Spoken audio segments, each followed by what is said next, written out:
Mi nuera anunció delante de toda la familia que mi habitación pasaría a ser de sus padres, porque ya era lo normal. Sentí un golpe seco. Sí, pero no me rompí. Activé mi cabeza, mis límites y mi memoria. Lo que ellos no sabían es que yo también sabía usar la ley, y que el domingo que fijaron como fecha para expulsarme iba a convertirse en el día exacto de su caída. Esto solo fue el inicio de un drama familiar que nadie esperaba. Antes de continuar con la historia, suscríbete al canal y déjame un comentario diciendo ¿desde dónde nos ves? Madrid, abril de 2025. Barrio Salamanca. Yo tenía 68 años y todavía me sorprendía pensar que había llegado hasta aquí, con una vida entera dando vueltas alrededor de la familia, del cuidado, del orden doméstico, de las pequeñas guerras silenciosas que solo las madres conocen, del deber que nadie aplaude, pero todos consumen como si fuera obligatorio, como si una madre no pudiera hacer otra cosa que sostener. Esa mañana, antes de que empezara a llover, sentí por primera vez que mi propio hogar, ya no respira. Ella abrió cajones como quien sabe exactamente dónde va aquí a colocar su nueva autoridad. No me preguntó, no consultó, no paró ni un segundo para medir si yo estaba incómoda o no. Había una manera casi quirúrgica de ocupar espacios sin la violencia brutal que cualquiera podría señalar. Esto era peor. Era educación estratégica, de esas que nadie puede acusar con una frase directa. Yo la miré mientras ella etiquetaba recipientes de vidrio que jamás habían necesitado etiquetas. Y sin embargo, ese gesto mínimo, tan pequeño, tan casi invisible, era suficiente para colocar su relato por encima del mío. Y yo sentí que si decía algo, se iba a interpretar como exageración. Así empieza el borrado. No con gritos, con pequeños ajustes que nadie ve, excepto la mujer que ya no está en el centro. Por la tarde, cuando Sergio llegó del trabajo, sacaron un papel grande doblado en 4. Lo pegaron en la puerta de la nevera. Yo estaba a menos de 2 metros. Ellos actuaron como si yo fuera un cuadro colgado en la pared. Era un plano general del piso. Distribución, funciones, lugares. Pero lo que me descolocó fue la etiqueta de mi propia habitación. Temporal. Esa palabra, temporal. Como si yo fuera una visitante. Como si yo no fuera la matriarca que sostuvo ese hogar, ese hijo, cada Navidad, cada entrega de notas, cada ausencia del padre cuando tocaba sostener sola. La frase apareció dentro de mí sin aviso previo. Estoy de paso en mi propia casa. Sentí el aire más frío. No dije nada. Porque a veces la dignidad también sabe callar para no regalarles el espectáculo. Horas después, cuando estaba en mi habitación, revisé Instagram sin intención real. Fue automático. Nieves había subido un story. Fondo blanco. Letras negras minimalistas. Por fin este piso tendrá orden real. Abajo, una corona pequeña. Reina. Las amigas reaccionaban como si esto fuera la Revolución Francesa. Queen Moves. Era hora. Tú manda. Yo lo vi sin comentar. Y por primera vez, mi cuerpo registró algo parecido a náusea social. Me tembló la mandíbula. No por miedo, por asco refinado, por esa superioridad performativa vestida de feminismo selectivo. Yo solo le pregunté sin acritud. ¿De verdad era necesario publicarlo? ¿Nieves? Ella sonrió sin decir nada, y esa sonrisa fue una sentencia. Ella no necesitaba mi permiso porque ya había declarado territorio. Nadie había dicho nada explícito. Pero mi lugar ya estaba siendo sustituido socialmente antes de ser desalojado físicamente. Esa noche, en mi habitación marcada como temporal. Sentí un silencio completamente distinto a todos los silencios que había vivido antes. No era incomunicación, no era castigo, era desplazamiento emocional. Yo estaba dentro de mi piso, pero no estaba en mi hogar, y ese matiz era la frontera real. No me precipité, no lloré, no me derrumbé. Yo sabía que si esto era solo el comienzo, lo que venía después podía ser más peligroso que cualquier discusión frontal. Tomé una decisión interna. Yo iba a observarlo todo en tiempo real. Iba a ser testigo consciente de cada movimiento. Porque las madres viejas no necesitan fuerza física. Necesitan lectura estratégica. Y yo he entrenado ese músculo, sin manual y sin diploma toda mi vida. Antes de dormir, recordé la primera cena de Nochevieja que hicimos aquí, cuando Sergio tenía 8 años. Él no quería comer uvas porque decía que la buena suerte no venía por la boca, sino por la calma interior. Y yo, en esa época, pensaba que le estaba enseñando filosofía. En realidad, él ya estaba entrenando la forma de huir del conflicto sin asumirlo. Esa huella la veo hoy. No me lo invento. Yo he criado generaciones enteras sin escribir teoría. Pero mi cuerpo reconoce los signos. Las madres viejas sabemos distinguir un silencio protector de un silencio cómplice. Y esa noche, yo sentí complicidad silenciosa entre Sergio y ella, aunque él no dijera una sola palabra. Y eso dolió más que el plano de la nevera. Me quedé mirando la ciudad desde la ventana. Madrid de noche tiene un brillo que engaña. Parece promesa, pero a cierta edad uno sabe distinguir brillo de espejismo. Yo sé que no debo llegar a esa conclusión amarga. Mi hijo no me eligió a mí. Eligió comodidad emocional. Y la comodidad emocional, cuando no tiene límites, necesita víctima silenciosa. La mía fue la primera piel ofrecida. Pero yo no estoy acabada. Yo no estoy vencida. Y aquí comienza mi propio registro. Porque si ellos creen que una madre solo envejece, no conocen la memoria estratégica de una mujer que no ha olvidado quién es. Esa noche entendí que no era un error. Alguien ya había empezado a sustituirme sin decirlo en voz alta. Amanecí con la garganta reseca de silencio. Y lo peor es que la siguiente señal llegó demasiado pronto. El piso olía distinto. Como si alguien hubiera ventilado mis años y dejado entrar un aire que no sabía mi nombre. Fui a la cocina y encontré el frutero cambiado. La jarra del agua en una balda alta. Las tazas apiladas por color. Oí pasos que no eran míos. El tacón suave de Nieves y su perfume de vainilla fría. No dije nada. Saqué mi libreta de compras y anoté. Cuencos a estante 3. Manteles. Fuera de la vista. Cerré la libreta con calma. Pasé la mano por el respaldo de la silla. Polvo ausente. Habían pasado un paño por encima de mis horas. En la papelera de la galería vi un borde de papel familiar. Me agaché. Eran trozos de mi vida. Recetas de vigilia. La medida de pimentón que a Sergio le gustaba. La nota del cumpleaños de su padre. 2 posavasos con manchas de café. No era desorden. Era una purga.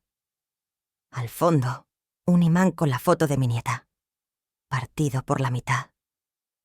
Guardé todo en una bolsa y la escondí detrás de las sábanas de invierno. Borrar una biografía que inhabitada requiere intención. Desde el pasillo escuché sus voces. Esta casa, dijo Nieves, necesita por fin ser ocupada por gente productiva y joven. Mamá se hace un lío, respondió Sergio. Le cuesta adaptarse. La queremos, remató ella, pero los espacios deben servir a quien los vive. La frase entró como un tornillo. Escribí sin abrir la libreta. Ideología del reemplazo. A veces el poder no grita, Te reorganiza. Puse a calentar leche. En la nube del azulejo vi mis desayunos de invierno y mis notas en la tostadora. No lloré. Abrí el cajón. Solo quedaban manteles grises. Nieves apareció en la puerta. «He ordenado un poco», dijo. «Verás qué práctico». Asentí. Sonó el timbre. Un mensajero trajo marcos minimalistas. «Para renovar», anunció, en otra bolsa. Mis marcos antiguos iban a donar. El verbo renovar dejó una sombra fría en el suelo. Al mediodía abrí la ventana del salón. El ruido de la calle Goya subió con su mezcla de buses y terrazas. Pensé en comprar pan, pero no quise dejar sola mi casa. Elegí mi sillón. Lo coloqué mirando al balcón y escribí: «Sillón a su orientación original». Un gato maulló en el patio interior, como si censaran a los recién llegados. Por la tarde, mientras doblaba toallas, oí otro comentario. «Sergio, si tu madre no se molesta, podríamos transformar su cuarto en despacho», dijo Nieves. El «si tu madre no se molesta» era un lacito sobre un desalojo. «De momento, no hace falta», respondí. «Mi cuarto es funcional. Lo estudiaremos», cerró ella. El futuro, en su boca, sonaba así agenda cerrada. Esa noche me senté en la mesa pequeña con una manzanilla. Encabecé la libreta. Inventario de presencia. No para quejarme, sino para sostenerme. Guardé la libreta detrás de las pinzas. Toqué el marco de la puerta. Paso. Existo. Marco. Antes de acostarme, oí a Nieves por teléfono. «No te preocupes. Poco a poco todo estará en orden», decía. «Ya sabes. Reina no es título. Es función». Risas al otro lado. Pensé en coronas de plástico. El techo, a oscuras, parecía más alto. Si cada movimiento suyo deja huella, mi silencio también puede dejar constancia. Me vestí con calma y salí al balcón unos minutos. Abril en Madrid trae ese sol oblicuo que calienta sin quemar y deja las sombras bien dibujadas sobre las fachadas de Salamanca. Miré la cornisa del edificio de enfrente y me pregunté cuándo empezaron a cambiar los nombres de las cosas sin avisar. Antes decíamos salón, ahora living. Antes alacena, ahora storage. A la vuelta. Dejé que el oído eligiera la música del piso. Cajones que se cierran más deprisa de lo que se abren. Bolsitas que crujen. Notificaciones apagadas. En la encimera quedaban migas que no eran de mi pan y una taza con la huella de un pintalabios que no llevo. Pasé un paño. No por limpieza, sino por protocolo íntimo. Recordar al mármol que también me pertenece. Me miré en el reflejo de la vitrocerámica. El pelo recogido. Una arruga nueva junto a la boca. Y ese brillo que aparece cuando una entiende que la batalla no será a gritos. Fui al cuarto de Sergio. Sobre su escritorio. Un cuaderno de proyectos composites fluorescentes. Optimizar. Plazos. Inversor. Pensé en las veces que me pidió silencio para concentrarse y en cómo ahora mi silencio se había convertido en un espacio disponible. Regresé al pasillo. Una caja dejaba ver un juego de sábanas nuevas de hotel y, debajo, mis fundas floreadas con una etiqueta. Trastero. Me detuve ahí y repetí en voz baja. «Benita, no corras, porque la prisa humillada siempre entrega su fuerza». En la mesa del comedor encontré un sobre con el presupuesto de una empresa de reformas. Lo ojeé sin ruido. Habían dibujado mi piso con líneas finas. Abrir, cerrar, redistribuir. Pero la casa no se mide solo en metros, también en vasos de agua de madrugada, en meriendas improvisadas, en discusiones que luego se perdonan con tortilla. Cerré el sobre y lo devolví donde estaba. Cuando se vive con alguien que quiere ganar terreno, Cada centímetro de orden es ya una respuesta. Al amanecer guardé en una carpeta los papeles rescatados y les puse fecha. Comprendí que no tiraban cosas. Ensayaban una versión de la casa donde yo no encajaba. Antes de preparar café, marqué con un punto rojo la fecha en el calendario. Un gesto mínimo pero mío para decirle a la casa: hoy también estoy. Aquella mañana comprendí que no era mi decoración lo que querían eliminar. Era mi lugar en la historia familiar. Esa mañana siguiente a los mensajes, yo ya no respiraba igual. En el mismo piso, en el mismo barrio, con las mismas paredes. Pero ya no era el mismo territorio. Yo sabía perfectamente que Madrid no había cambiado. Madrid seguía siendo Madrid. Abril seguía siendo Abril. La calle Velázquez seguía sonando igual por la mañana. Pero dentro del piso había algo que se había roto de una manera silenciosa y a la vez irreversible. Yo abrí el móvil muy temprano, con el primer sorbo de café, casi con miedo. Y allí estaba, ese WhatsApp, ese mensaje que no tenía derecho a existir. No era una frase improvisada. No era una exageración dicha con rabia. No era un mal chiste. Era propuesta concreta. Propuesta fría. Propuesta de reorganizar mi vida sin preguntarme. Propuesta de buscar plaza en un asilo para mí. Para mí. Para una mujer que había sostenido esta casa 40 años seguidos.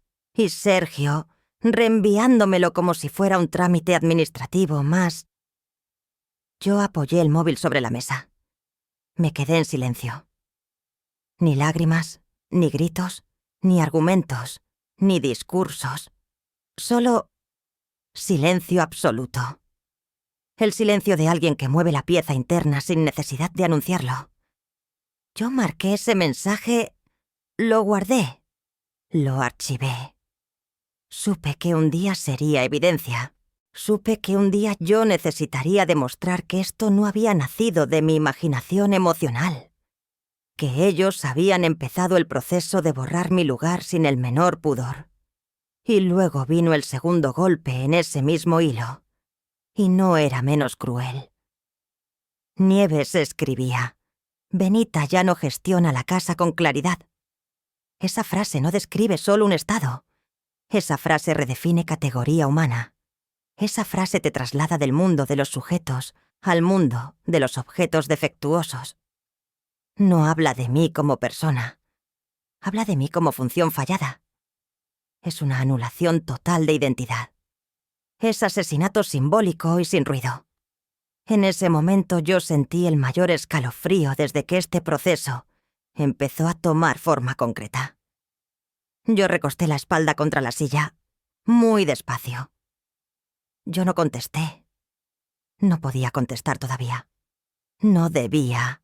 Todo acto emocional impulsivo habría sido utilizado luego para justificar precisamente ese relato de deterioro cognitivo. Entonces guardé silencio y empecé lo más importante: observar con precisión técnica. Yo sabía que en España la palabra deterioro cognitivo no era banal.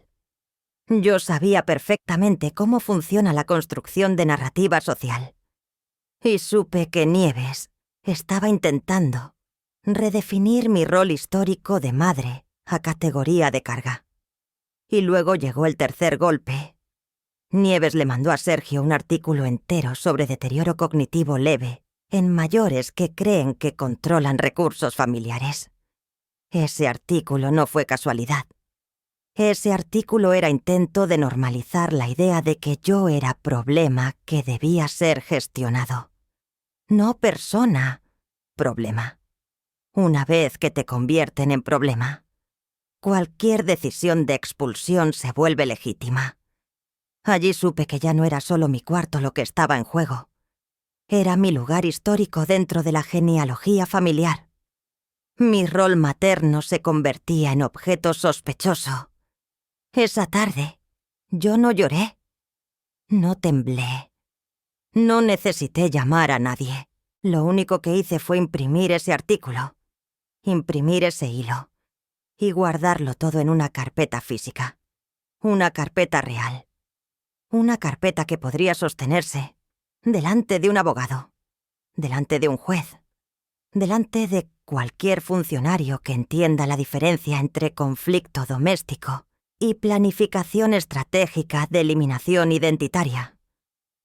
Yo todavía no iba a mover ficha frontal, pero ya tenía claro que ellos habían cruzado líneas sin avisar. Y a partir de ese instante, yo ya no estaba reaccionando emocionalmente. Yo ya estaba ejecutando preparación jurídica silenciosa. Y si ellos pensaban usar legalidad como arma psicológica contra mí, un día iban a que sí aprender que yo la sabía usar infinitamente mejor que ellos. Esa noche no pude dormir de manera normal. No por miedo, sino porque mi cerebro ya había cambiado de posición moral. Ya no estaba esperando que entrara algo de cordura en ellos. Ya no estaba esperando que volvieran al sentido común familiar. Yo ya había aceptado que esto no era accidente. Esto era proyecto. Y cuando una madre acepta que sus hijos están ejecutando proyecto contra ella, algo se solidifica dentro. Pero no se rompe. Se endurece. Y ese endurecimiento es lo que les da miedo a los que creen que pueden dictar destino ajeno. Madrid seguía iluminada igual esa madrugada. Pero yo ya era otra. Silencio no era rendición. Era estrategia de supervivencia activa. Y esa fue la primera vez que yo sentí que un día ellos iban a arrepentirse de haber confundido mi silencio con debilidad. Ese mensaje definió mi punto de no retorno.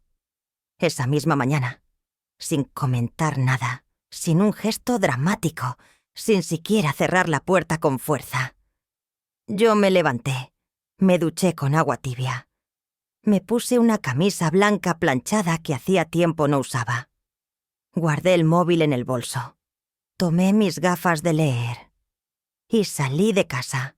Madrid estaba en ese momento justo entre luz de invierno que ya no quiere ser invierno y luz de primavera que todavía no se atreve a declararse formalmente primavera.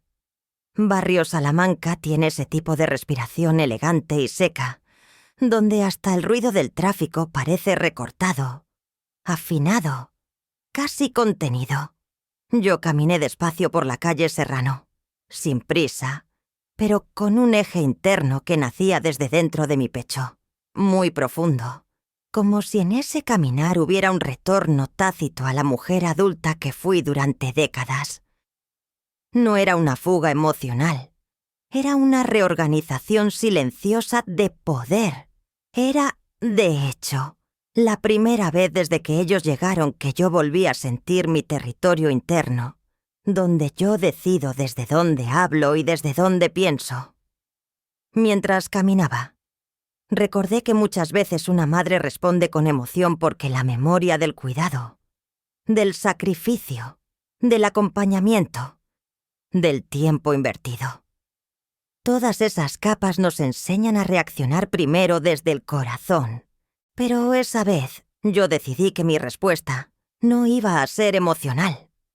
Si ellos querían jugar con categorías mentales, con etiquetas médicas inventadas, con esa retórica de función deteriorada y unidad que no aporta valor, entonces yo iba ya a usar el lenguaje que sí corta, el que no se discute, el que se imprime con sello, el que tiene registro público. Y ese lenguaje se llama ley. Yo no llamé a nadie, no avisé a Sergio, no envié ningún mensaje preliminar a Nieves, no provoqué discusión, no pedí permiso, no consulté con nadie. Simplemente caminé hasta el registro de la propiedad. La decisión de ese día fue una decisión limpia y adulta. Proteger Riaquén, mi historia, antes de que ellos la reescribieran. En la ventanilla, con voz firme, pedí la nota simple de mi vivienda.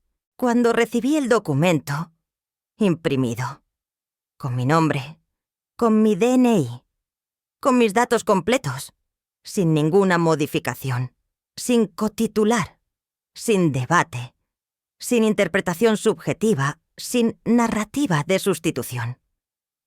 La validación fue tan concreta que sentí que algo dentro de mí regresaba a su eje original.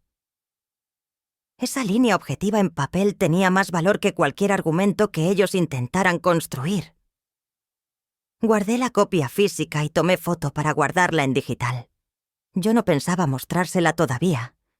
Yo quería que ellos siguieran creyendo que yo estaba todavía en posición reactiva, emocional, frágil, confundida. Yo necesitaba que ellos siguieran convencidos de que tenían terreno libre para avanzar, porque esa ilusión era fundamental para la estrategia que yo iba hasta aplicar. Ellos creían que el deterioro cognitivo era mío, pero la realidad era que el deterioro analítico era suyo. Creían que podían borrar memoria emocional, pero no conocían todavía mi memoria registral. Yo tenía paciencia, yo sabía esperar. Yo no necesitaba confrontar inmediatamente. La ley ya había hablado por mí. Esa tarde, regresé a casa caminando despacio. Nadie preguntó dónde había ido. Nadie sospechó nada. Nadie notó que la mujer que entraba por esa puerta ya no era exactamente la misma que había salido por la mañana. Yo preparé una taza de té y lo tomé en silencio. La estrategia ya estaba en curso. Y cuando la estrategia está en curso, no se anuncia, se ejecuta. Ese papel no solo decía que yo era dueña de la casa, decía que todavía era dueña de mí. Aquella noche, en mi habitación, escuchaba el sonido del ascensor subir y bajar. Escuchaba a los vecinos llegar con bolsas del supermercado. Escuchaba a una pareja joven discutir por algo doméstico sin importancia. Y yo comprendía que la vida cotidiana nunca se detiene para sostener el dolor de nadie. Esa constatación era extrañamente liberadora. El mundo no se paraliza porque a una madre la empujen hacia la obsolescencia. El mundo sigue, y yo también iba a seguir. No para convencerlos, no para pedir lugar, no para rogar reconocimiento, sino para establecer que mi existencia no dependía de su autorización. Yo miré la nota simple otra vez, guardada en mi bolso, y respiré hondo. Ese documento era ahora mi frontera mental. A partir de ese día, cada palabra, cada gesto, cada mirada que ellos intentaran imponer sobre mí, iba a pasar primero por ese filtro. Yo soy titular. Yo soy sujeto de derecho. Yo tengo historia viva. Y nadie, absolutamente nadie, podía decretar unilateralmente mi caducidad moral. Esa certeza era roca. Y desde esa roca iba a construir mi siguiente movimiento. Y en esa decisión silenciosa, recuperé algo fundamental. No era yo la que estaba fuera de lugar. Eran ellos los que habían cruzado una línea ética sin retorno. Mi generación sostuvo este país cuando todavía no había estabilidad. Cuando la palabra seguridad no era un lujo ni un hashtag. Mi generación trabajó, cuidó, sostuvo familias enteras con sueldos que hoy parecerían imposibles, y ahora pretendían que yo aceptara ser una sombra sin voz dentro del mismo hogar que yo construí. No, así no. El viernes por la tarde, mientras yo preparaba una infusión de manzanilla y trataba de ordenar mis ideas luego de haber confirmado en la nota simple que seguía siendo la única titular del piso. Nieves soltó la frase con una naturalidad quirúrgica, como si fuera el tipo de frase que se dice sobre cambiar cortinas o mover un sofá. El domingo a las 10 empezamos a reorganizar definitivamente las habitaciones.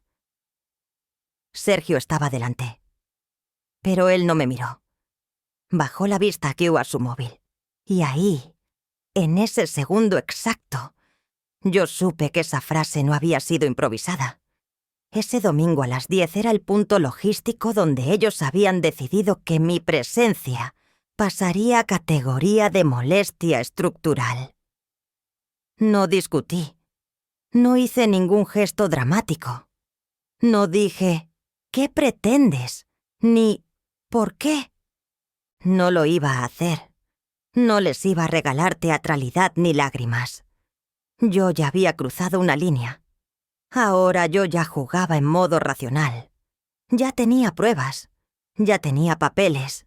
Ya tenía la verdad objetiva en un registro público del Estado español.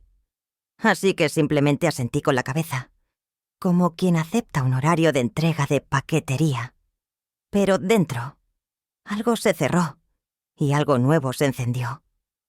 Porque en ese minuto descubrí algo que muchas madres españolas descubren demasiado tarde. Aceptar el marco temporal no significa aceptar el rol que te quieren imponer. Sergio respiró hondo cuando me oyó decir: «Perfecto. Domingo a las 10». No pude saber si era alivio, culpa o un pequeño temblor.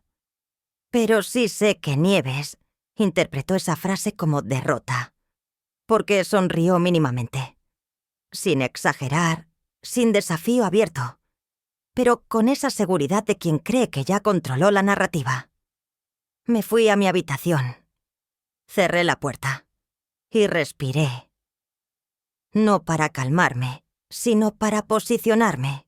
A las 11 de esa noche, abrí la nevera para beber agua. Vi de nuevo el plano pegado. Ese plano frío.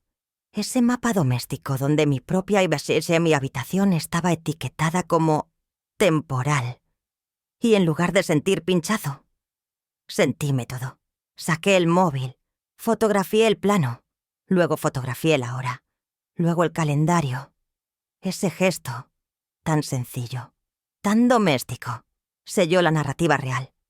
No era ambigüedad, no era percepción, no era interpretación emocional exagerada de una madre sensible. Era operación premeditada, con fecha, con hora, con registro material, con pretensión de legitimación. Volví a mi habitación. Me senté, miré el móvil. Y por primera vez desde que esto empezó, tuve la sensación física de que yo acababa de recuperar timón interno. No necesitaba gritar. No necesitaba convencer a Jafestas a nadie. No necesitaba justificar nada. Yo solo necesitaba tiempo. Ellos fijaron la fecha creyendo que me reducían. Pero, al fijarla, me regalaron ventana para planear respuesta. Ellos habían puesto el domingo como ultimátum operativo. Pero yo acababa de convertir ese domingo en el día exacto para contraatacar con precisión. Esa noche entendí algo que costó casi toda mi vida adulta comprender. Que a veces el acto más revolucionario para una madre española no es defenderse emocionalmente, sino decidir cuándo hablar desde la ley y cuándo callar para construir posición. Ellos creyeron que fijando un domingo me arrinconaban. No sabían que acababan de fijar también mi día de contraataque. Desperté antes del alba con una certeza sencilla. Si el domingo había sido su calendario, pronto llegaría el papel. No pensé que sería tan pronto. El martes, a 1 hora de oficina. Oí la llave y las voces contenidas. Ya tenía mi libreta con fechas, fotos y la nota simple dentro de una carpeta azul. Caminé al recibidor sin prisa. Sergio evitó mirarme. Su ausencia, a centímetros de mí, se había vuelto un hábito. Detrás venía Nieves con una carpeta transparente como trofeo. Nos saludó. Colocó sobre la mesa un folio impreso. «Conviene formalizar la nueva asignación de habitaciones», anunció con cortesía de trámite. «Para evitar malos entendidos». Sergio fingía revisar el móvil. Ese fingir era ya su forma de elegir. Nieves, con gesto profesional, enumeró criterios: luz natural, ventilación, funcionalidad. Después, con naturalidad impecable. «Si te parece, firmamos las dos y lo dejamos claro». «No», dije, apenas. «Aquí no se firma nada. El aire cambió de densidad. En una casa, el aire aprende. Cuando un hijo no te mira, el techo baja un poco. Cuando ponen papeles para acorralarte, las ventanas se estrechan». Ella sonrió en técnico. «Solo queremos ordenar». Enderecé la espalda. No iba a aceptar su encuadre. «Los hechos», dije. «1. Este piso es de mi exclusiva propiedad, como acredita el registro. 2. Ninguna reasignación tiene validez sin mi consentimiento. 3. No hay conflicto que justifique medidas extraordinarias. 4.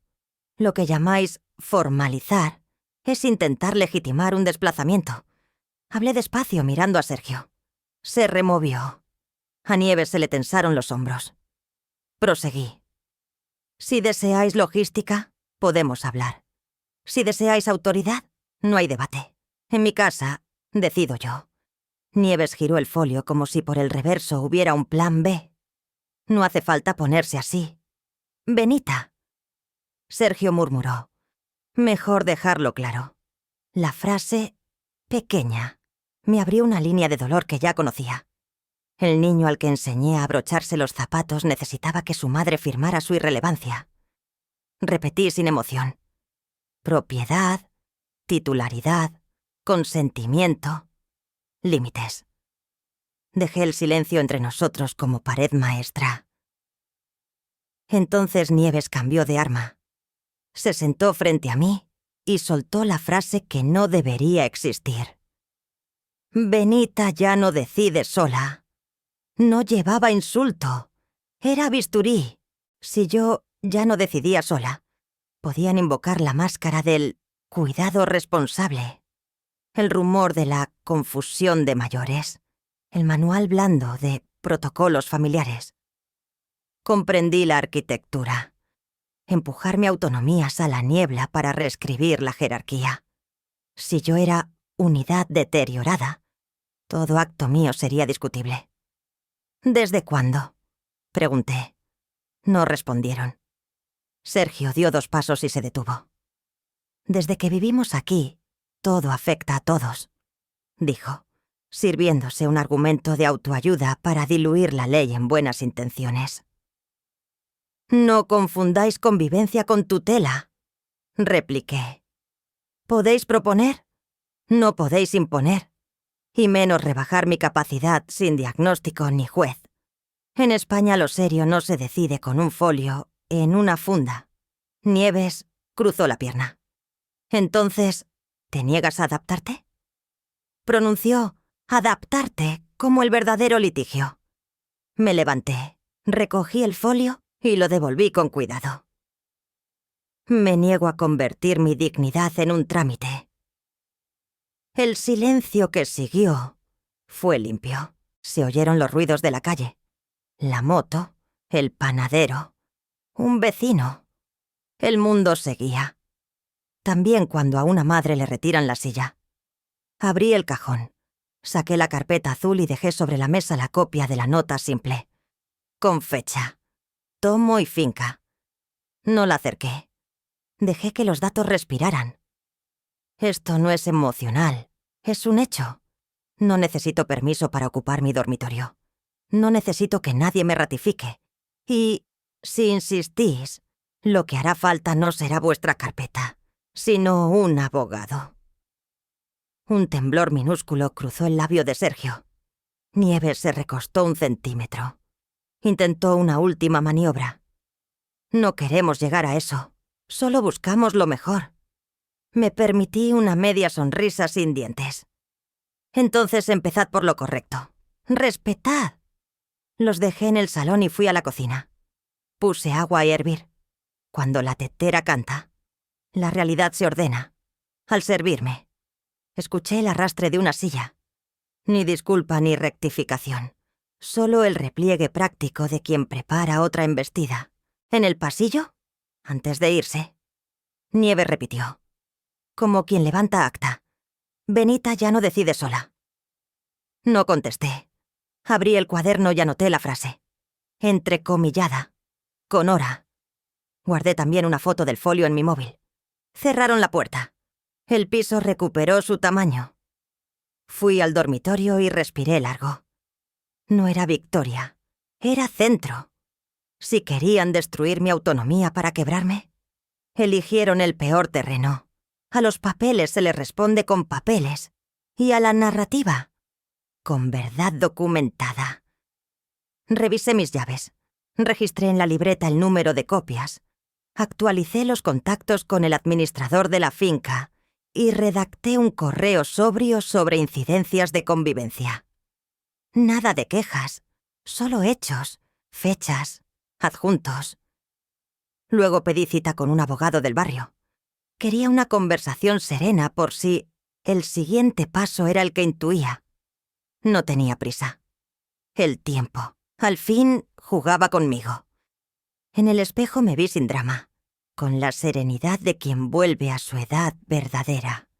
Abrí la ventana y dejé entrar la mañana de Madrid, la que recuerda sin ruido que pertenezco. Creyeron que destruyendo mi autonomía me romperían, pero olvidaron que yo también sé cómo destruir su relato. Ahora sí, no escuché el rumor. Lo leí con los ojos fríos de quien ya ha visto caer un muro. Fue un martes a las 11:07. El grupo se llamaba Familia Morales y Afines. La notificación abrió el hilo y ahí estaba. Un párrafo de Nieves, envuelto en eufemismos. Ole a todos. Os escribo con cariño y preocupación. Benita últimamente está rara. Toma decisiones impulsivas, cambia de tema, confunde papeles. Estamos valorando cómo ayudarla. Mejor que nadie la agobie con asuntos serios. Gracias por vuestra comprensión. No era un mensaje, era un encuadre, una jaula con moño. Un primo contestó con un ánimo y un corazón. Luego una tía política. Si necesitáis algo, aquí estoy. Nadie preguntó si yo estaba leyendo. Nadie me etiquetó. Yo, dueña de la casa y de mis años, convertida en ausente dentro de una sala llena. Observé sin escribir. La calumnia moderna no grita, sonríe con emoticonos. Releí la palabra clave. Confunde papeles. No era al azar. Ese dardo apuntaba al centro de mi defensa. Los documentos que yo misma había recabado. Si la familia asumía que yo confundía, toda prueba en mis manos quedaría contaminada. El rumor tiene sistema. Primero siembra preocupación. Luego ofrece cuidado. Al final reclama autorización. Llegaron más mensajes. Un cuñado lejano. Lo importante es que esté tranquila. Una sobrina. La salud mental es tabú. Gracias por visibilizar. Sergio no escribió. Su silencio, otra vez, fue su firma. Me detuve en la foto de perfil de Nieves. Una corona diminuta y una frase inglesa. Be kind. La ironía pesó como una piedra lisa. No respondí. Abrí la carpeta azul. Fotografié la pantalla con hora. Capturé cada reacción y empecé un índice. Operación reputación. Punto 1. Registro del primer post. Punto 2. Lista de parientes que asienten sin verificar. Punto 3. Tiempo que tarda Sergio en pronunciarse. Punto 4. Frases que sugieren tutela. Lo hice con calma. Mi silencio era elección, no debilidad. Al rato, una prima de Cuenca escribió en privado. Tía, si necesitas, te llevo a mi médico. Nieves está preocupada. Dice que te cuesta seguir el hilo. Contesté con 3 líneas.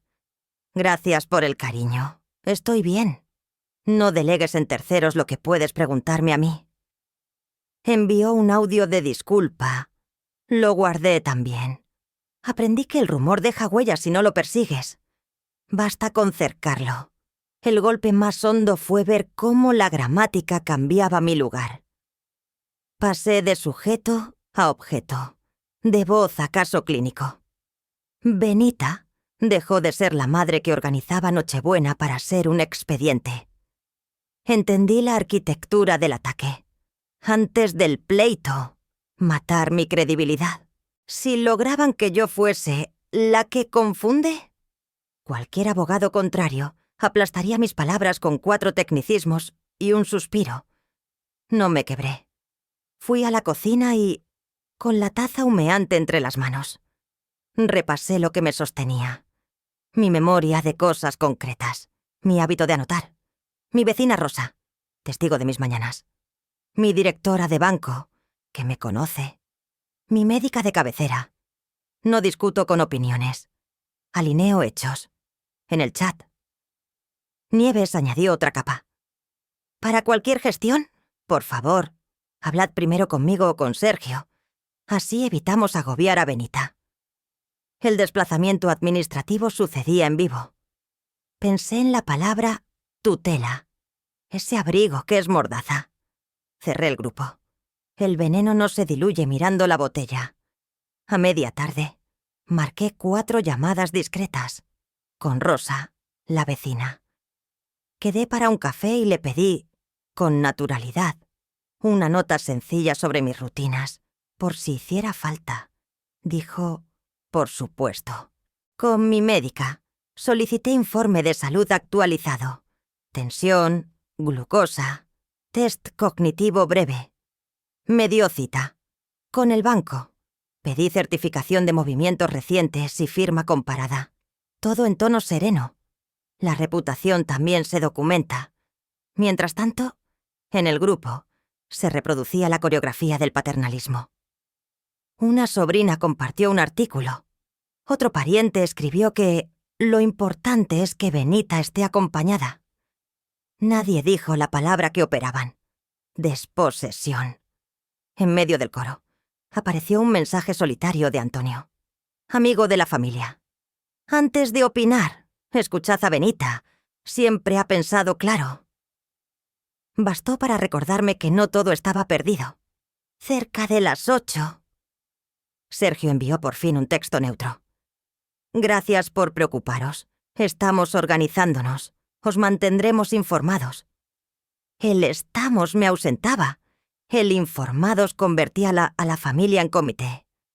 Hice la última captura del día y cerré el móvil. El dolor ya no sangraba. Se había vuelto surco. Esa noche abrí una carpeta nueva en el ordenador. Reputación. Pruebas. Guardé capturas. Listé testigos. Escribí un diario de hechos. Fecha, acto, autor, público. Después redacté 2 párrafos para futuras respuestas. Sin adjetivos ni reproches. Solo la frase que me anclaba. Estoy en plenas facultades. Cualquier duda, pregúnteme directamente. Lo dejé listo y no lo usé. Antes de dormir, afiancé la estrategia real. Si querían neutralizar mi voz, yo multiplicaría mis oídos. No contesté al grupo. Llamé a 2 mayores de la familia y conversé de la vida, sin mencionar el chat. Quise que me oyeran pensar en presente, recordar con precisión, reír en el punto justo. La reputación es suma de presencias. Antes de cerrar los ojos, abrí la agenda y marqué en rojo 3 pasos. 1. Pedir a la doctora un informe breve y datado. 2. Solicitar en el banco certificación de mis firmas y movimientos de los últimos meses. 3. Consultar a un abogado de barrio sobre cómo preservar pruebas digitales sin que nadie pudiera impugnarlas. Exporté las capturas con sellado de hora. Copié todo en un pendrive y lo guardé en el cajón de la mesilla. No era paranoia. Era método. A cada rumor le opondría un documento, a cada insinuación una fecha, a cada aplauso hueco, un testigo. Creyeron que la reputación muere en silencio. Olvidaron que, a veces, el silencio es la recámara donde se carga la venganza. El aviso llegó por WhatsApp a las 18:02. Reunión familiar a las 20:00 en el salón. Tema importante. Mejor que estemos todos. Leí el mensaje 2 veces. Nadie me preguntaba si me venía bien. Simplemente se convocaba una especie de consejo de administración dentro de mi casa. Cerré la persiana hasta la mitad. Dejé que Madrid se volviera una franja color tinto en los cristales y puse a hervir agua para una manzanilla. No tenía prisa por estar lista. Ya lo estaba desde hacía días. A las 8 en punto, aparecieron. Sergio entró con un hola que olía a oso trámite, y detrás de él, Nieves, con una carpeta transparente y esa sonrisa de azafata que saluda mientras te empuja hacia la salida. Se sentaron como quien ocupa un escenario preparado. Ni una palabra sobre la cena, ni una pregunta por mi día. El sofá se transformó en estrado, la mesa baja, en atril, y yo, en el asiento del acusado. Aunque todavía no habían dicho el cargo. «Mamá», empezó Sergio, «hemos pensado que lo mejor es que hablemos todos». Ese «hemos» era un cordel de ahorcado. Nieves asintió con un gesto ensayado. «Lo llamamos consejo familiar», añadió, «porque se trata de organizarnos con responsabilidad. No queremos que te sientas desplazada. Al contrario, buscamos darte tranquilidad». La palabra consejo me supo a decreto. Yo asentí con cortesía y esperé. Aprendí hace mucho que, si escuchas completa la partitura, las notas falsas se delatan solas. Nieves abrió la carpeta. Adentro, hojas impresas con bullets en negrita. Había títulos como reasignación de espacios y rutinas de cuidado. Sergio miró hacia el suelo, luego al reloj. Sus ojos evitaban los míos como si chocaran con una frontera. «Tenemos que formalizar», siguió ella, «la nueva distribución de las habitaciones y ciertas tareas. Es por orden, por tu bienestar. Nos hemos dado cuenta de que te resulta pesado ocuparte de todo, y queremos ayudarte a gestionar ciertas cosas». Ciertas cosas flotó como una nube tóxica. No era ayuda, era tutela. Me acomodé la falda, apoyé las manos en las rodillas y conté hasta 7. No interrumpí. La coreografía continuó.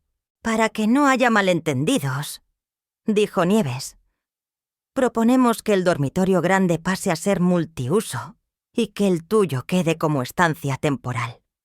Para cuando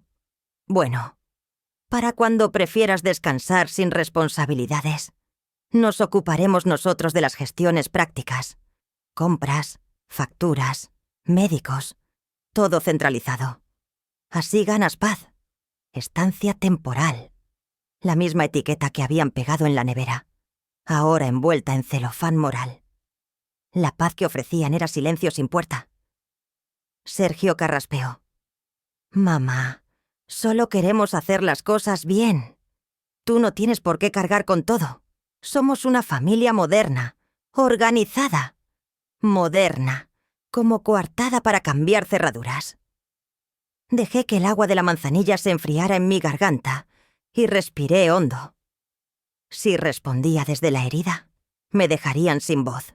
Si respondía desde la ley, se quedarían sin relato. Elegí la segunda. «¿Y qué formalizar significa exactamente?», pregunté con tono de consulta bancaria. Nieves sonrió, aliviada por creer que me subí a su tren. «Nada hostil. Benita. Simplemente un acuerdo por escrito para evitar malentendidos. ¿Quién gestiona qué? ¿Cómo priorizamos? También nos gustaría contar con tu consentimiento para que Sergio y yo podamos facilitar asuntos, por ejemplo en el banco o con el centro de salud. Si alguna vez te bloqueas, ahí estaba. Transferencia moral primero, administrativa después. Todo por si acaso. Un pasito más y mi firma sería decoración. No discutí su marco, lo desmonté. Comprendo el deseo de evitar malentendidos. Dije, yo también. Por eso he pedido informes actualizados y, por eso, he verificado la titularidad de la vivienda. Os adelanto que no hay cambios. Sigo siendo la única propietaria. Y sigo en plenas facultades. La palabra propietaria cayó como un peso justo. Sergio parpadeó. Nieves no perdió la sonrisa, pero se le afiló. Nadie lo discute. Benita, solo intentamos ayudarte. A veces confundías papeles. No, la interrumpí con suavidad. A veces encontraba mis papeles en la basura. Es distinto. Un segundo de silencio se abrió como un telón. Detrás, la maquinaria entera quedó a la vista. Rumor, tutela, reasignación. Y entonces llegó el tramo diseñado para culparme. «Si te lo tomas así», dijo Nieves, impostando pena, «nos haces sentir egoístas por cuidarte. Y eso duele. Queremos evitar tensiones. Por ejemplo, si aceptaras delegar la gestión de citas y notificaciones, ganarías libertad. No estamos hablando de quitarte nada, sino de protegerte. Protegerte. El verbo de oro para desposeer en nombre del cariño». Noté la bilis. La dejé pasar y volví al compás que había elegido. Preguntas concretas, una cada vez. Corté el aire con la puntada precisa.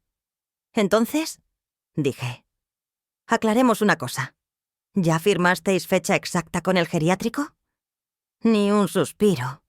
Solo el zumbido eléctrico de la lámpara. Sergio abrió la boca. La cerró. Nieves, por primera vez. Bajó la mirada hacia la carpeta. Yo no moví un músculo.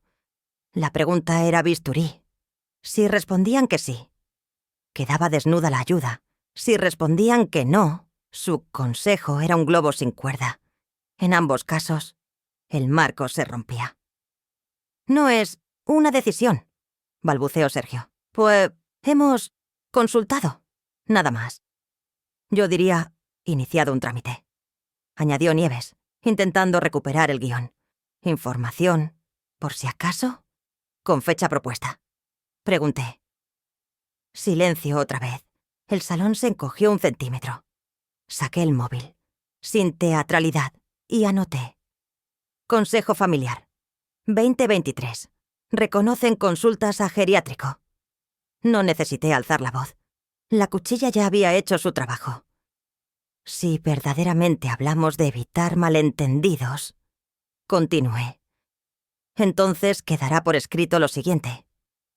No autorizo ninguna gestión en mi nombre, ni sanitaria, ni bancaria, ni residencial. Y si alguien ha comenzado a realizarlas, que las cancele. Hoy. Nieves apretó los labios.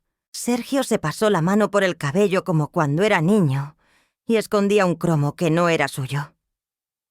Yo permanecí inmóvil, con la taza entre los dedos. Descubrí que, con la edad, una aprende a oler el miedo ajeno. Huele a papel mojado. «Benita», dijo ella al fin, «estás interpretando todo de la peor manera». «No», respondí. «Estoy interpretando, por una vez, a mi favor». Me puse de pie despacio. No amenacé, no grité, no lloré. Fijé otra pregunta, aún más simple. ¿Habéis avisado ya a alguien de la familia para coordinar mi nueva situación? Solo. Empezó Sergio. Perfecto. Le corté. Entonces mañana enviaré yo un único mensaje al grupo. Que cualquier duda sobre mí me la pregunten directamente. Y que no consiento tutelas implícitas. También dejaré constancia de que sigo siendo propietaria de la vivienda. Para evitar malentendidos, nadie se movió. Abrí la ventana un palmo. El aire de la noche trajo una banda sonora de terrazas y risas alejadas. Esa música de Madrid fue mi aplauso. La reunión termina aquí, dije. Si queréis hablar de turnos de compra o de menús, encantada. Si queréis hablar de mi autonomía, venid con un abogado. Yo llevaré el mío. Caminé hacia la cocina. Dejé la taza en el fregadero y volví con una carpeta idéntica a la suya. Solo que más liviana. Dentro había 3 documentos y un bolígrafo. Los coloqué sobre la mesa. No los abrí. No hacía falta. Habían visto suficiente.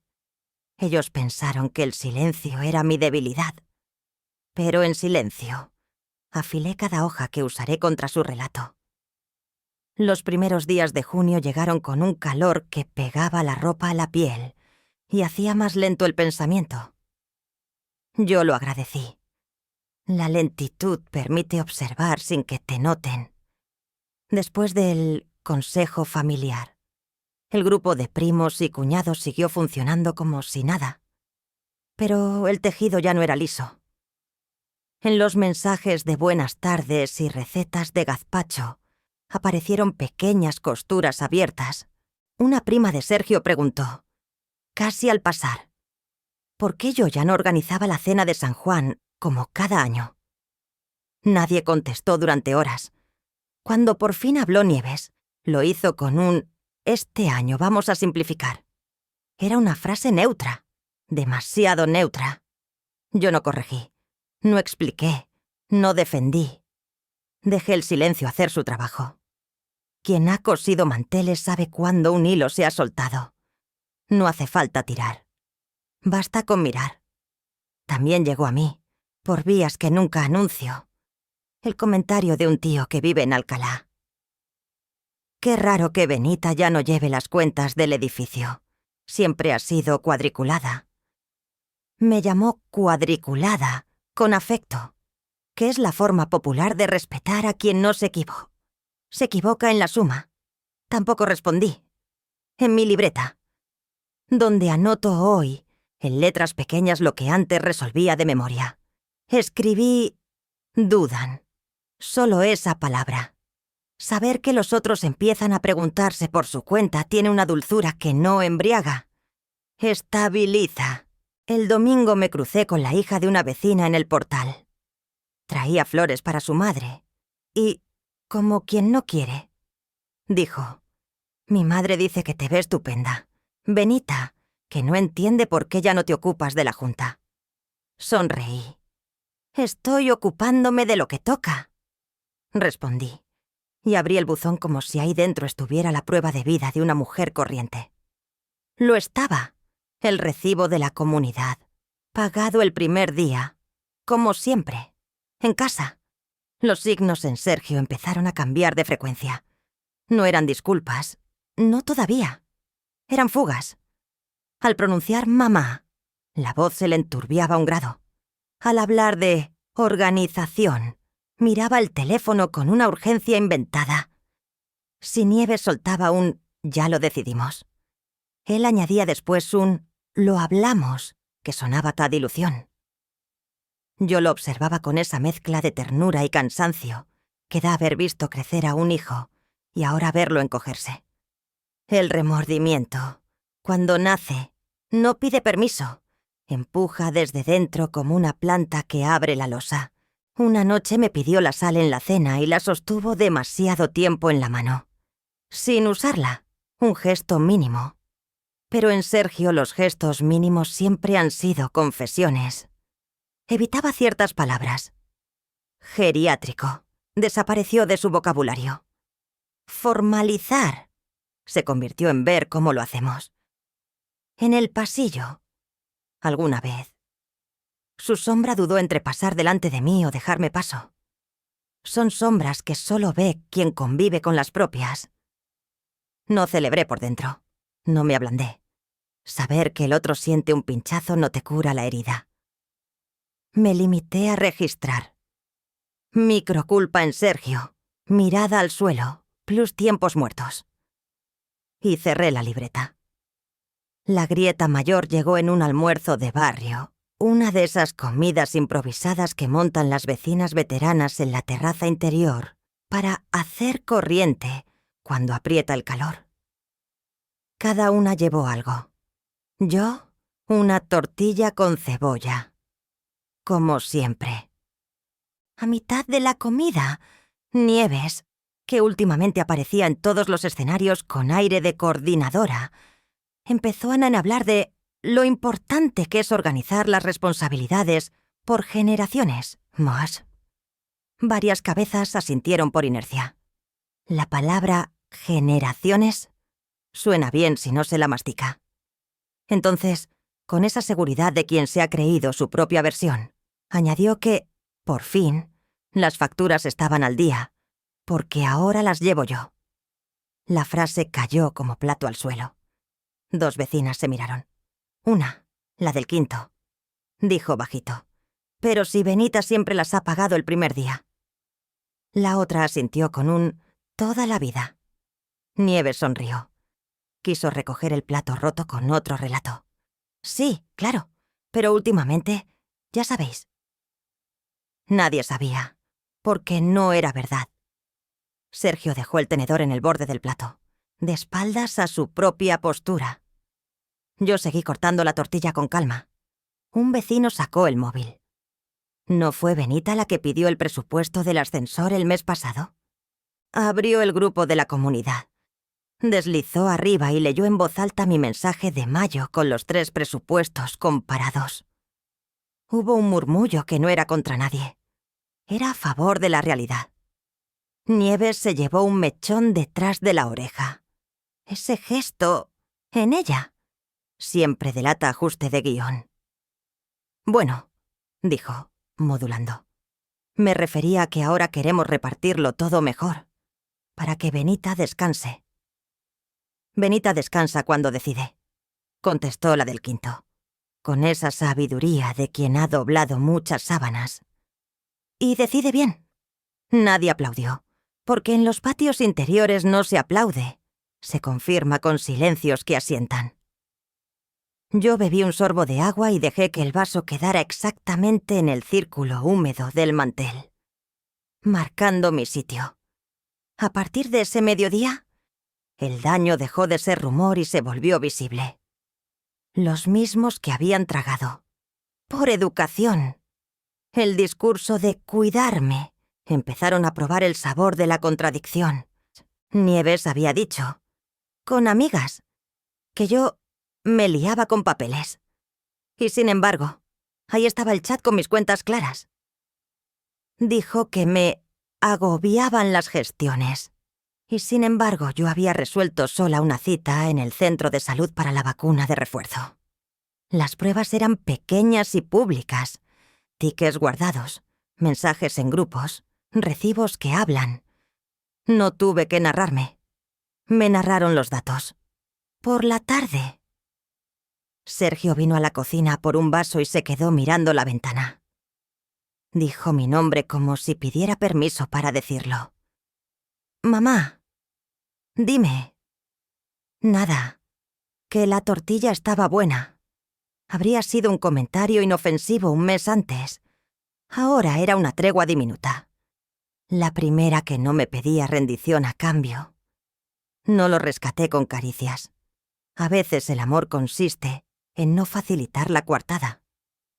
Esa noche, Nieves publicó una de sus historias con frase motivacional sobre dejar ir para avanzar.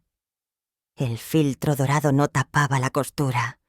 Algunas de sus amigas, las que antes respondían con coronitas y corazones, se limitaron a un o a nada.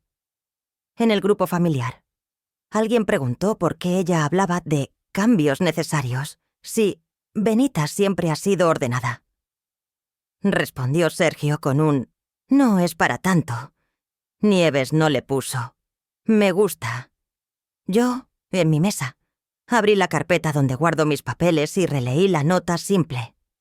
No por necesidad, sino por método. Cuando te quieren borrar el nombre, conviene mirar el trazo que lo escribe. La mezcla que sentí no fue victoria ni rencor, fue claridad. Comprendí que la guerra que abrieron no era por cosas, era por imagen, y comprendí, con una frialdad que ya no me helaba, que habían elegido mal el campo de batalla. La imagen no se gestiona con frases bonitas, se deshace con hechos pequeños, mostrados a la luz. Antes de dormir, escribí a la presidenta de la comunidad para confirmar que seguía disponible para cerrar el presupuesto del ascensor. Contestó con un «Por supuesto», y un gracias con 2 signos de exclamación. Apagué el móvil y me quedé escuchando la respiración de la casa. Hay noches en que Madrid suena a metro que pasa por debajo y a vasos que se apilan en bares ya cerrados. Esa suma de ruidos me recordó que las ciudades, como las familias, también tienen grietas, y que por ahí entras a veces el alivio. Al cabo, entendí el orden de las cosas. Intentaron presentar mi sustitución como modernidad. Luego mi silencio como fragilidad. Por último, mi autonomía como peligro. Pero la fachada empezó a resquebrajarse donde menos lo esperaban. En el patio, en la mesa, en el grupo de la comunidad. No tuve que empujar. Bastó con no sostener su decorado. Habían abierto una guerra basada en la imagen. Y ahora la imagen era el primer campo que comenzaban a perder. La semana siguiente fue espesándose como una nube de polvo caliente sobre Madrid. Ya nadie fingía normalidad. Nieves subía fotos. Pero cada vez menos gente reaccionaba. Sergio caminaba por la casa con pasos calculados, midiendo silencios, como si temiera que cualquier crujido de parquet pudiera ser interpretado como toma de partido. El sábado por la mañana bajé a desayunar a Chamberí, a la cafetería de siempre. Me pedí tostada con tomate y aceite. Escuché, sin interrumpir, cómo 2 vecinas comentaban el almuerzo del patio donde Nieves se contradijo. Yo no añadí nada. Solo respiré. No es que yo quisiera venganza, quería realidad. Que cada pieza volviera a su lugar. Que se nombrara sin maquillaje quién era quién en esta historia. Sentí una calma nueva. Yo no tenía que demostrar nada. Las grietas ya eran visibles sin mi intervención. A mediodía sonó mi timbre. Mensajero. Burofax. Mi abogado había enviado comunicación formal a Sergio y Nieves. Revocación de cualquier consentimiento tácito de uso de mi habitación. Plazo de 10 días para inventario y retirada. Advertencia de acciones civiles si insistían en imponer su reorganización. Reserva de vía penal si continuaban los intentos de intimidación psicológica. Yo solo escribí en el grupo familiar. He recibido el acuse de recibo. Nada más. Nieves respondió indignada. Sergio escribió, borró, escribió, borró. Y al final no dijo nada. Por la tarde fui a la notaría de Huertas. Allí, Martín, mi abogado, me mostró movimientos bancarios vinculados a mi IBAN, usados para reservar hotel a los padres de Nieves, la noche que planeaban expulsarme. Todo perfectamente fechado. Todo perfectamente demostrable. Esto es gravedad jurídica, dijo Martín. Yo asentí. No dije nada heroico. Solo. Quiero que se respete mi casa y mi nombre. Él preparó reclamación de cantidades y daños morales. Firmé sin temblor. Al salir, Madrid tenía ese olor a verano que mezcla gasolina, naranjo y metal caliente. Caminé despacio hacia Ríos Rosas. Ese caminar fue como volver y habitar mi propio cuerpo. Las cosas empezaban a tener peso real. HR de la empresa de Sergio le escribió para conversación informativa sobre límites personales. La imagen controladora y moderna de Nieves dejó de brillar. 2 amigas dejaron de reaccionar a sus stories. Una cena de parejas fue reprogramada. Esa tarde decidí no hablar más de esto con nadie. Me fui al ropero parroquial a doblar ropa y ordenar abrigos donados. No me hacía sentir superior. Me hacía sentir viva. Las manos sobre tela te devuelven humildad limpia.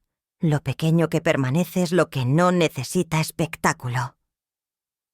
Esa noche llegó un mail de Martín. Han acusado recibo del burofax. Proponen hablarlo mañana en casa de los suegros. 19:00. Respondí. Acepto. Con usted presente. Si querían una sala donde mandar. La tendrían. Pero esta vez habría acta, testigos y memoria. Llegué puntual. 19 ceceras en prosperidad. Entré sin temblar. Martín a mi lado. Nadie respiraba normal. La mesa limpia, la luz blanca y los móviles en modo avión. Nada de teatralidad, nada de ruido. Este era el último lugar donde ellos pensaban que yo iba a llegar tan entera. Yo hablé poco. Martín habló por mí. Ese fue mi primer acto de poder real. No justificarme. Primero reconstruimos la noche del cuarto. Martín fue metódico, quirúrgico. Nadie podía escaparse con interpretación emocional. Los padres de Nieves confesaron que durmieron porque era cómodo.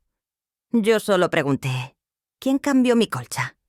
Ese punto visual, ese símbolo doméstico que para cualquiera parece mínimo, para una matriarca no lo es. Era un cambio de territorio. No había manera de disculpa bonita que pudiera barnizar eso. Y entonces, el golpe. Puse el altavoz pequeño sobre la mesa. Todos aceptaron escucharlo. La nota de voz de Nieves sonó clara, limpia, brutal. Total, la habitación ya es nuestra. A mi suegra le viene bien aprender su sitio. Su madre se quedó sin color. Yo no la miré ni un segundo. Yo subrayé solo una línea en el acta. La frase exacta. Sin levantar la voz, sin modificar tono. Ese fue el instante donde la balanza giró. No por violencia, por verdad. El acuerdo privado se presentó después. 48 horas para desalojar mi cuarto. Llaves duplicadas entregadas. Cualquier copia oculta. Denuncia automática. Compensación definida. Disculpa por escrito. Yo añadí una sola frase. No quiero humillar a nadie. Quiero paz en mi casa. Sergio intentó rescatar el concepto familia. Nieves quiso negociar sin reconocer. Yo solo dije, esto ya no va de orgullo, va de límites. La vecina testigo firmó sin drama. Lo cotidiano derrotó el teatro. Los suegros finalmente dijeron que lo hicieron porque Sergio lo pidió. Él bajó la mirada. Yo saqué una foto impresa del portero. Maletas frente a mi puerta aquella noche. La imagen cerraba la geometría del delito sin que yo tuviera que añadir nada. Quise ser familia contigo. Nieves, dije, sin tensión. Me echaste de mi cuarto. Hoy devolvemos los nombres a su sitio. Revisamos borrador. Fijamos inventario mañanas a las 10:00. Procedimientos claros. Salí sin abrazo, con cortesía educada. Gracias por venir. Una despedida limpia. Ya en el rellano. Mi móvil vibró. La notaría que había enviado documento antiguo del trastero. Titularidad nunca transferida. Aún entero a mi nombre. Mi respiración se volvió hilo fino, firme. Sus planes de distribución interna estaban a punto de romperse también ahí. Le dije a Martín en voz baja. Esto cambia la estructura completa. Mañana no solo íbamos a inventariar sábanas, íbamos a inventariar la verdad completa. A las 10 en punto, en mi propio dormitorio. El inventario empezó sin teatro, sin ruido, sin épica artificial. Yo respiré hondo, sosteniendo mi taza de café con leche como lo hacía siempre antes de que toda esta guerra silenciosa empezara. Martín abrió el acta privada. La vecina C7 se sentó en mi cómoda butaca azul. Sergio puso las llaves en la mesa sin mirarme. Y Nieves, muy pálida, se limitó a mirar el suelo. Nadie dijo nada sobre la sensación eléctrica que flotaba en ese cuarto. Esa mezcla extraña en... Se enumeraron sábanas, baúles, fotos, cartas. Yo fui marcando con bolígrafo rojo sin necesidad de explicar nada, sin pedagogía emocional. Simplemente afirmaba lo que era mío, lo que siempre había sido mío, lo que nunca debió ser discutido. En un momento, Toqué mi vieja colcha y sentí una punzada que no era rabia ni nostalgia. Era la verificación física de que yo había sobrevivido a todo esto, sin volverme de piedra. Nieves tenía prisa. Yo tenía tiempo. Esa sola diferencia era victoria. Bajamos luego al trastero. Yo llevaba la caja sellada, como quien sostiene una frontera. Nadie hablaba. Era la clase de silencio donde cada uno teme que el aire mismo sea prueba. Guardé la caja en mi bolso grande y subimos. A las 13:00 estábamos en la notaría de Chamartín. El notario abrió el sobre antiguo y la sala se volvió ese tipo de silencio que solo existe cuando la verdad aparece sin hacer esfuerzo. Allí estaba escrito, negro sobre blanco, el anexo histórico que blindaba mi derecho exclusivo sobre... Volvimos a casa con consecuencias claras. Martín actualizó el acuerdo final, fijando desalojos, llaves lacradas, reconocimiento escrito, disculpa formal. Sergio no peleó el fondo. Nieves intentó matizar la forma, como si la forma pudiera modificar la realidad. Yo dije una sola frase. No es castigo, es orden. Nadie replicó. Yo sabía, sin crueldad, que esa era la primera frase en meses donde la autoridad moral era mía, de manera indiscutible. La carta se redactó sin teatro.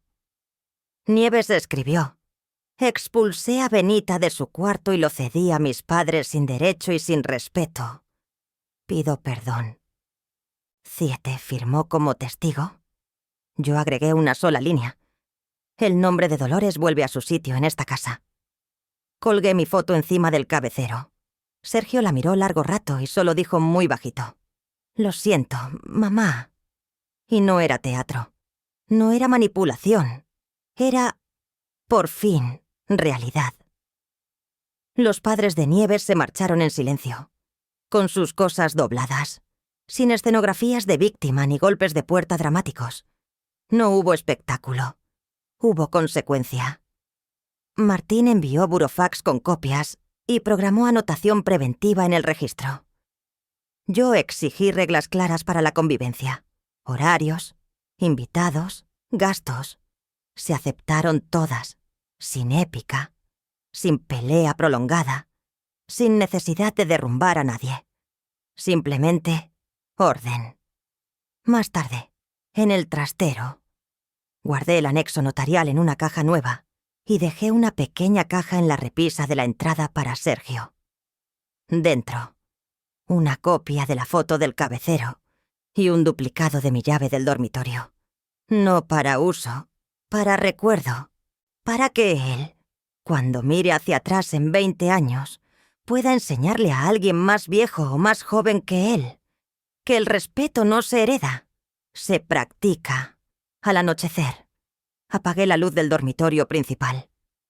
Fue la primera vez en meses que el aire no me tocó empujó hacia ninguna frontera. Fue la primera vez en meses que no sentí que tenía que anticipar una agresión invisible. Giré la llave. Cerré la puerta. Me metí en la cama con la certeza de que lo que recuperé hoy no fue un cuarto. Fue mi lugar en el relato, mi nombre, mi respiración en mi propia casa.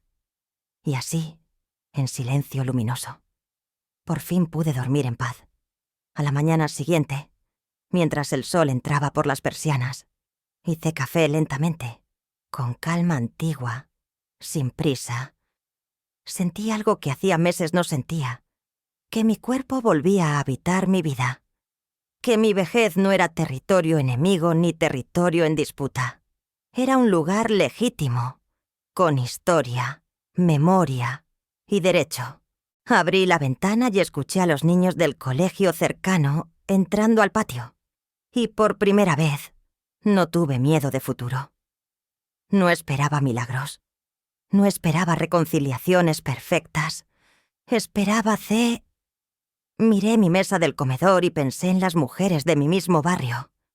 Mujeres de mi edad, que nunca contaron su historia completa porque el mundo les enseñó que envejecer era volverse invisible. Yo ya no pienso así. Yo no pienso desaparecer. Yo no pienso ser silencio útil para que otros decidan cómo se escribe mi biografía vivida.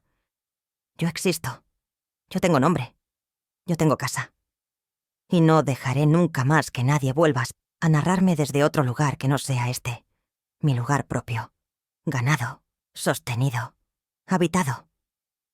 Y mientras recogía mi taza, comprendí que la victoria nunca fue destruirlos. La victoria siempre fue permanecer entera. Como madre mayor he aprendido que el honor familiar no se grita. Se sostiene con límites claros y voz serena. Las tradiciones dan calor, pero nunca deben justificar humillaciones. En las fiestas familiares, el respeto empieza por la llave de cada cuarto y por llamar a cada uno por su nombre. Yo elegí ordenar antes que vengarme y dormir en paz. ¿Tú qué hubieras hecho? ¿Has vivido algo parecido en tu casa o en tu barrio? Cuéntamelo. Si te gustó esta historia, suscríbete al canal. Deja un 1 o comparte desde dónde nos ves. Si no te gustó, dime por qué. Gracias por escucharme. Que tu casa sea siempre lugar de dignidad. Recuerda, poner límites no rompe la familia, protege y enseña a convivir. Ok.